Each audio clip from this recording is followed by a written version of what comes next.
Студенты Кокчетауского университета имени Шокана Валиханова совместно с областным департаментом полиции и проектным офисом Кокчетау Адалдык алаңы запустили челлендж «Уступи дорогу автобусу». Молодежь призвала автолюбителей быть вежливыми по отношению к автобусам на дорогах региона. Идею запуска челленджа выдвинули члены молодежного парламента при Кокшетауском университете имени Шокана Валиханова. Мы, студенты, всегда передвигаемся на автобусе, и нам, как никому другому, знакомо чувство безопасности в общественном транспорте, отмечает активная молодежь.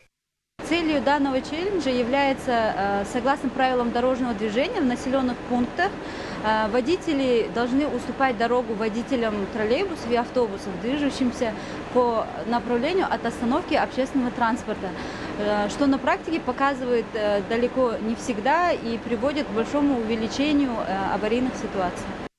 В рамках челленджа участники побеседовали с водителями легковых автомашин и расклеили наклейки на автобусах с надписью «Уступите дорогу общественному транспорту». Они призвали всех автолюбителей быть вежливыми и доброжелательно с пониманием относиться к водителям автобусов. Чтобы не создавать аварийную ситуацию на дорогах города, просим водителей транспортных средств уступать дорогу водителям автобуса, отнестись к ним с уважением. Челлендж был передан в Северо-Казахстанский университет имени Манаша Козыбаева в городе Петропавловске. Осы игі істі солтүстік Қазақстан облысы Петропавл қаласында орналасқан Манаш Козыбаев атындағы солтүстік Қазақстан университетіне жолдаймыз! Кайырбек Тулигенов, Алишер Шакубаев, Жамбыл Балтаев, Кокше Ақпарат.